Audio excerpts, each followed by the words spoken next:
Hey there, folks. Welcome back to my channel, where we share simple, science-backed tips to help you feel your best, especially if you're 60, 70, or beyond.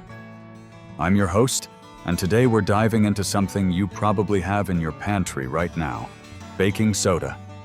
Yep, that little box you use for cookies or cleaning. But here's the kicker. When mixed with water and used the right way, baking soda or sodium bicarbonate can do more than just freshen your fridge. It might help with heartburn, bloating, or even that achy feeling after chasing the grandkids around the park. Sounds intriguing, right? Before we get started, a quick heads up. Always check with your doctor before trying baking soda, especially if you have high blood pressure, kidney issues, heart problems, are pregnant, or take medications like diuretics or steroids. Baking soda's great for occasional use, but it's not a cure-all, and we'll talk about how to use it safely. So grab a cup of tea, and let's explore what baking soda can do for you. Picture this.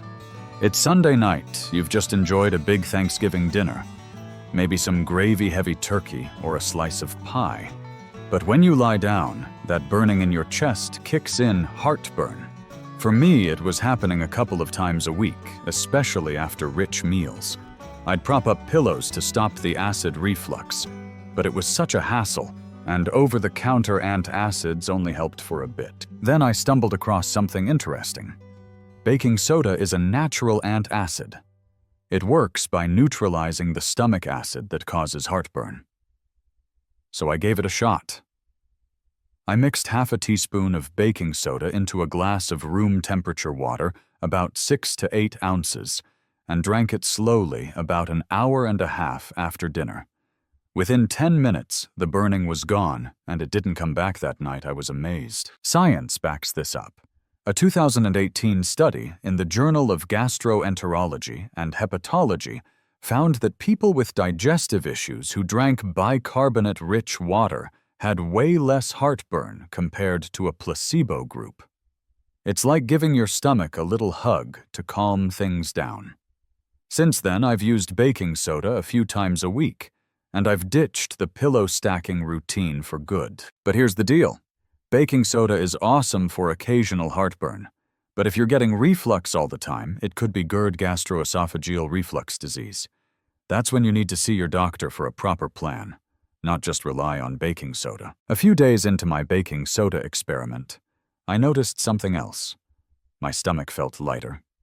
No more of that tight, puffy feeling after meals, especially at night. No, you know that sensation, like you ate a balloon and your jeans are fighting back. For me, it was worst after eating things like pasta or bread. Baking soda helped change that. How well it can neutralize acidic gases in your gut that build up when food digests slowly or when carbs ferment. Less gas means less bloating. That same 2018 study I mentioned showed that bicarbonate water reduced bloating and that overstuffed feeling in folks with digestive troubles. For me, it meant better sleep, no more. Waking up feeling like I'd swallowed a beach ball. My clothes fit better, and I just felt more comfortable. Now, if you're bloated a lot, it could be something else, like food sensitivities or irritable bowel syndrome. Baking soda's a quick fix for occasional bloating, but check with your doctor if it's a regular issue.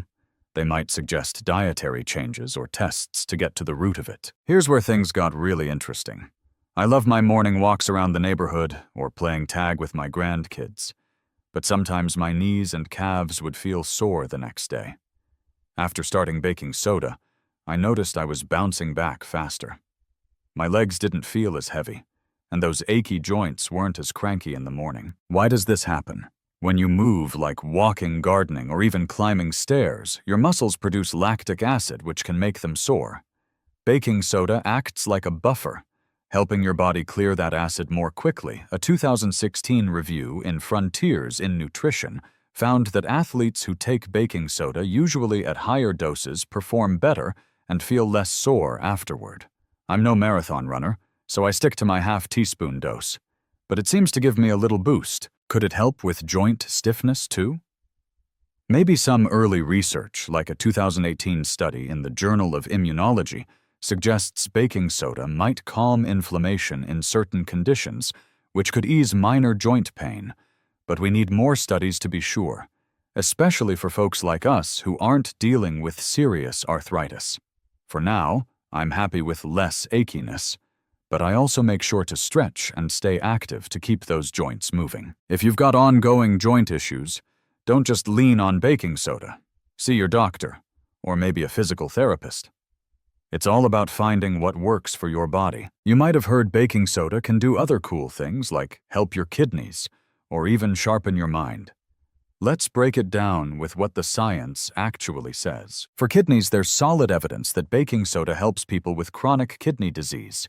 A 2021 study in Frontiers in Pharmacology showed that taking 1 to 4 grams a day slowed kidney decline in patients with early-stage kidney issues. It works by reducing the acid load on your kidneys, which is a big deal if your kidneys are struggling. I noticed my ankles were less puffy after salty meals, but that could just be from cutting back on sodium overall. For those of us with healthy kidneys, there's no clear proof baking soda does much, so don't expect miracles. As for brain power, I felt a bit sharper and less forgetful during my experiment, but there's no direct evidence baking soda boosts memory or focus in healthy folks. Some studies, like one from 2019 in nephrology dialysis transplantation, found it helped cognition in kidney patients with acid imbalances, but that's a specific case. My clearer head was probably from sleeping better and feeling less bloated. Bonus points for that. And liver health. Sorry, no dice. There's no solid research showing baking soda helps your liver detox or function better in healthy people. That cleaner feeling I had, likely just better digestion, not a liver superpower. The takeaway. Baking soda's got some great uses, but it's not a magic bullet. Let's focus on what it does best and keep our expectations realistic. Ready to give baking soda a try? Here's how I do it, and how you can too safely. How much? Half a teaspoon, that's about 1-2 grams of baking soda fully dissolved in 6 to 8 ounces of room temperature water. When about 90 minutes after dinner, when your stomach's not too full, I do it every other night, not daily. Skip it. On days you eat salty foods like chips or canned soup, since baking soda has sodium about 300 milligrams per half teaspoon. Safety first, please listen up. Who shouldn't use it? Don't try baking soda if you have high blood pressure, kidney disease, heart failure, or are pregnant unless your doctor gives the green light. Same goes if you're on meds like antacids, diuretics, or steroids. Long-term risks. Using it too often, like every day for weeks, could mess with your blood chemistry, causing alkalosis, low potassium, or even calcium loss. Stick to 2 to 3 times a week, max, for short-term relief. My golden rule. Treat baking soda like a helpful tool, not a daily habit, and always loop in your doctor, especially if you've got health conditions, or take meds regularly. Baking soda's great, but it's even better when you pair it with a healthy lifestyle. Here are my top tips to feel your best. Eat smart. Cut back on acidic or heavy foods, like fried stuff soda or too much red meat. Load up on veggies, fruits, and whole grains. Your stomach will thank you. Stay hydrated. Drink plenty of water to help your digestion and keep your kidneys happy. Move a little. A 15-minute walk after dinner or some gentle stretches can reduce bloating and keep your joints limber. Sleep well. Avoid eating big meals right before bed to prevent heartburn. Try a light snack instead, like yogurt or a banana. Think of baking soda as a sidekick, not the star. Combine it with these habits, and you'll be amazed at how good you feel. So there you have it.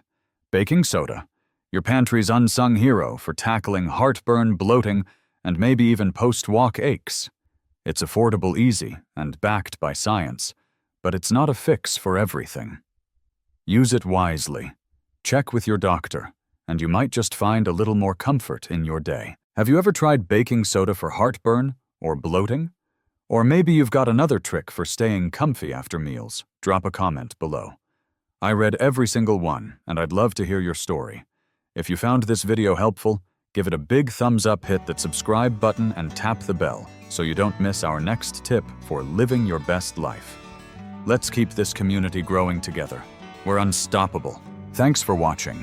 Friends, check out the description for links to the studies we mentioned and trusted health sites like the Mayo Clinic or NIH. Stay healthy, stay happy, and I'll see you in the next video.